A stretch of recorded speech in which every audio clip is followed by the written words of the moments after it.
உலகத்திலேயே ரொம்ப பாதுகாப்பான நவீன தொழில்நுட்பங்களை கொண்ட புலனாய்வு அமைப்பு எது அப்படின்னு கேட்டீங்கன்னா FBI, அமெரிக்காவோட ஃபெடரல் பியூரோ ஆஃப் இன்வெஸ்டிகேஷன். எல்லாருக்குமே தெரியும், நிறைய ஹாலிவுட் படங்கள்ல எல்லாம் பார்த்திருப்போம், நிறைய நவீன தொழில்நுட்பங்களை வச்சிருப்பாங்க. அப்படிப்பட்ட நவீன தொழில்நுட்பங்களை வச்சிருக்க அமைப்போட தலைவர் காஷ் பட்டேலோட இமெயில் அக்கவுண்ட ஹேக்கர்ஸ் உள்ள புகுந்து அங்க இருக்கிற தகவல்களை எல்லாம் எடுத்து வெளியிட்டு இருக்காங்க. எந்த நாட்டு ஹேக்கர்ஸ்னு கேட்டீங்கன்னா ஈரான் நாட்டு ஹேக்கர்ஸ். அவங்க நாட்டு மேல அங்க போர் நடந்துட்டு இருக்குது இல்லையா, உங்க நாட்டோட உளவுத்துறை அமைப்பின் தலைவராக இருந்தா என்ன, அவரோட இமெயில் குள்ளேயே எங்களால போக முடியும் அப்படின்னு சொல்லியிருக்காங்க. இதுல இருந்து ஈரான் ஹேக்கர்ஸ் என்ன சொல்ல வராங்க, உலகம் முழுசும் இந்த மாதிரி ரொம்ப அதிர வைக்கிற ஹேக்கர்ஸ் இருக்காங்க. அவங்கள பத்தி தான் இன்னைக்கு இந்த நிகழ்ச்சியில நம்ம பார்க்க போறோம். ஒரு திரைப்படம் மாதிரி இருக்கும், வாங்க உள்ள போலாம். ஒவ்வொரு நாட்டு ஹேக்கர்ஸும் ஒவ்வொரு மாதிரி அதிர விடுவாங்க. நுழையவே முடியாத பாதுகாப்பான தளம், திருடவே முடியாத தகவல்கள் அப்படின்னு நினைச்சா அதுக்குள்ள போய் அந்த தகவல்களை திருடுறது, அங்க பாதுகாப்பை உடைக்கிறது அப்படின்றது ஹேக்கர்ஸ்க்கு ரொம்ப பிடித்தமான விஷயம். ஆனா சீனாவை பொறுத்த வரைக்கும் பாத்தீங்கன்னா அங்க ராணுவமே ஹேக்கிங் பண்றாங்க அப்படிங்கிறது ரொம்ப பரபரப்பாச்சு. அது ஒரு காலகட்டத்தில் பாத்தீங்கன்னா உலகம் முழுசும் அந்த அளவுக்கு பேசப்பட்டுச்சு. எப்படி அப்படின்னு கேட்டீங்கன்னா, சீனால இதுக்குன்னே ஒரு தனி விங் இருக்கு.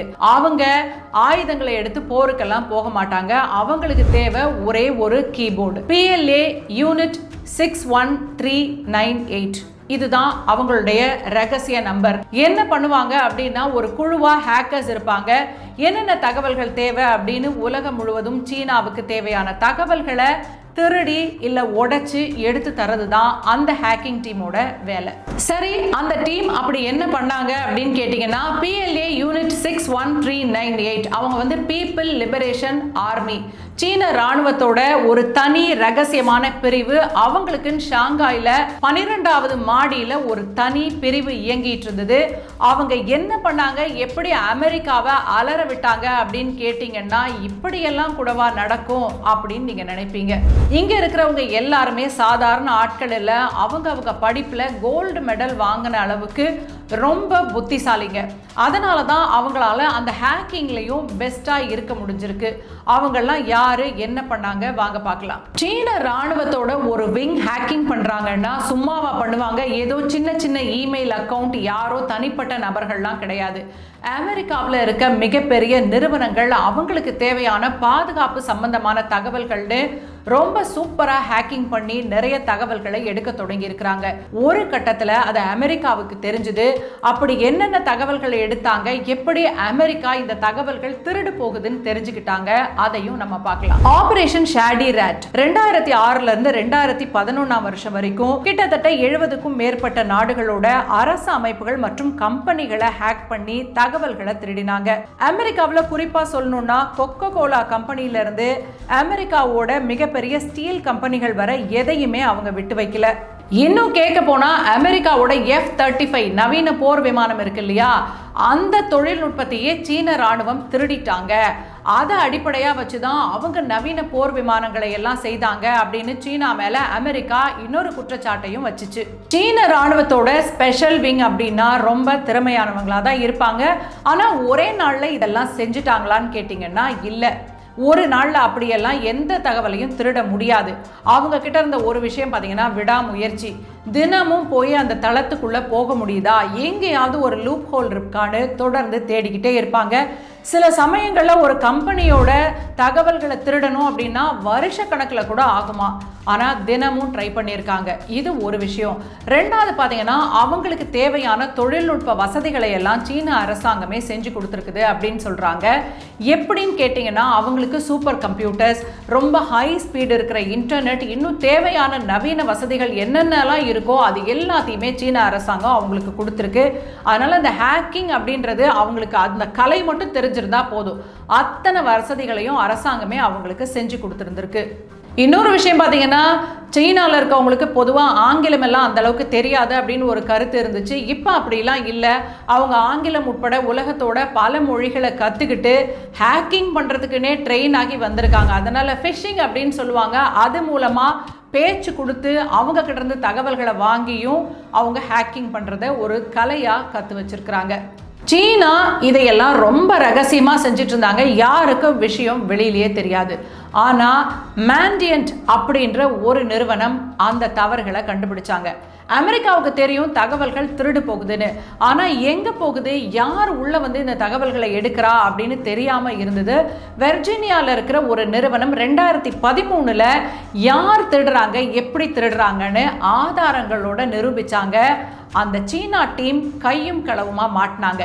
எப்படி கண்டுபிடிச்சாங்க தெரியுமா? அவங்க சீன ஹேக்கர்கள் யூனிட் 61398 இருக்காங்கல்ல, அவங்கள மாண்டியட் நிறுவனம் எப்படி கண்டுபிடிச்சாங்க அப்படின்னு APT1 அப்படின்னு ஒரு அறிக்கையில விரிவா குறிப்பிட்டிருந்தாங்க. அதை படித்தா ஒரு துப்பறியும் நாவல் மாதிரி இருக்கும், டிடெக்டிவ் ஸ்டோரி. எப்படி கண்டுபிடிச்சாங்க அப்படின்னா, முதல்ல ஐபி அட்ரஸ். இப்போல்லாம் அந்த ஐபி அட்ரஸை கூட கண்டுபிடிக்க முடியாத அளவுக்கு ஹேக்கிங் பண்ணுறாங்க. ஆனால் அப்போ அவங்க ஐபி அட்ரஸை வச்சு கண்டுபிடிக்கிறாங்க. எங்கெங்கெல்லாம் ஹேக்கிங் நடக்குதோ அதோட ஐபி அட்ரஸ் எல்லாம் தேடி பார்த்தா எல்லாமே சீனாவில் ஷாங்காய் நகரத்தில் ஒரே ஒரு இடத்தை தான் காட்டுச்சு. அதுதான் அவங்களுக்கு கிடைச்ச முதல் க்ளூ. அப்போ கூட சீன ராணுவம் தான் இதை பண்ணுதுன்னு அவங்களால சொல்ல முடியாதுல்ல. அதை தாண்டி வெவ்வேறு விஷயங்கள் எல்லாம் அவங்களுக்கு ஒவ்வொன்றா கிடைக்க ஆரம்பிச்சுது. ரெண்டாவது விஷயம் கீபோர்டு, அதுக்கப்புறம் மொழி. அவங்க ஆங்கிலத்தை பயன்படுத்துறதுக்கு என்ன மாதிரியான சைனீஸ் கீபோர்டை பயன்படுத்தினாங்க அப்படின்னு பார்த்தா அது எல்லாமே ஒரே மாதிரி இருந்தது. அடுத்தது ஒர்க்கிங் டைம். அவங்களோட வேலை நேரம் சீன நேரப்படி காலையில் 8 மணிலேருந்து 5 மணி வரை ஆஃபீஸ்க்கு வர்ற மாதிரி வந்து அந்த வேலைங்களை அவங்க செஞ்சிட்டு இருக்காங்க. அதுவும் ரெண்டாவது க்ளூவாக கிடைச்சிச்சு. மூணாவது தவறு என்ன, அதுதான் ரொம்ப முக்கியமான க்ளூவாக அவங்களுக்கு கிடைச்சிச்சு. ஏதாவது ஹேக்கர்ஸ் ரொம்ப புத்திசாலிங்களா இருந்தாலும் அவங்களும் ஏதாவது தவறு பண்ணுவாங்க இல்லையா. அக்லி கொரில்லா அப்படின்னு ஒரு ஐடி இருந்தது. அவர் 2004லேயே சமூக வலைதளத்தில் அந்த பெயரில் அக்கௌண்ட்லாம் வச்சுருந்தாரு. அதை வச்சு ஒருவேளை இந்த அக்லி கொரில்லாவும் அந்த அக்லி கொரில்லாவும் ஒன்னா அப்படின்னு அமெரிக்க நிறுவனம் ஆராய்ச்சி பண்ணுறாங்க. 2 பேருமே ஒருத்தர் தான். அவர் யார் அப்படின்னு பார்த்தீங்கன்னா வாங் டாங் அப்படின்ற சீன ராணுவத்தை சேர்ந்த ஒரு அதிகாரி. கையும் களவுமா சிக்கிட்டாரு. அப்போ உடனே மேட்ச் பண்ணி பார்க்கும்போது அவர் தான் இவர் அப்படின்னு தெரிஞ்சு போயிடுது. அடுத்ததா சிக்னல் ஆதாரம், ஃபைபர் ஆப்டிக் கேபிள். சீனாவில் ஒரு கட்டிடத்தில் 12வது மாடியில் ஒரு அலுவலகம் இருக்குது. அந்த அலுவலகத்துக்கு மட்டும் high speed fibre optic cable மூலமாக நிறைய டேட்டா வந்து கொடுத்துக்கிட்டு இருக்காங்க. ஏன் எதுக்கு அப்படின்னு பார்த்தீங்கன்னா எல்லாம் கிட்டத்தட்ட ஒரு புள்ளியில் வந்து இணைய தொடங்குது. அதுக்கு பிறகுதான் சீன ராணுவம் திட்டம் போட்டு கிட்டத்தட்ட 170 நிறுவனங்களோட தகவல்களை திருடி இருக்கிறாங்க அப்படிங்கிறத அவங்க ஆதாரங்களோட வெளியிட்டாங்க. அந்த ஆதாரங்களோட அடிப்படையில் 5 சீன ராணுவ அதிகாரிகள் மேலே அமெரிக்கா வழக்கு போட்டது. உலகத்திலேயே பார்த்தீங்கன்னா இன்னொரு நாட்டின் ராணுவ அதிகாரிகள் மீது சைபர் குற்றம் தொடர்பாக ஒரு வழக்கு போடப்பட்டிருக்கு அப்படின்னா அதுதான் முதல் முறையாக இருந்தது. அது உலகத்தையே அதிர விட்டுச்சு. சீனா இந்த அளவுக்கு பொருளாதாரத்தில் முன்னேறி இருக்கு, நவீன தொழில்நுட்பம்லாம் கையில் வச்சிருக்குன்னா அதெல்லாம் எங்க கிட்ட இருந்து திருடினது தான் அப்படின்னு அமெரிக்கா ஒரு பக்கம் சொல்லிக்கிட்டு இருக்கு. ஆனால் அதெல்லாம் தாண்டி இன்னைக்கு சீனா மற்ற நாடுகளை விட கிட்டத்தட்ட 20 வருடங்கள் முன்னோக்கி போயிட்டாங்கன்னு சீனாக்கு போயிட்டு வந்தவங்கலாம் சொல்றாங்க.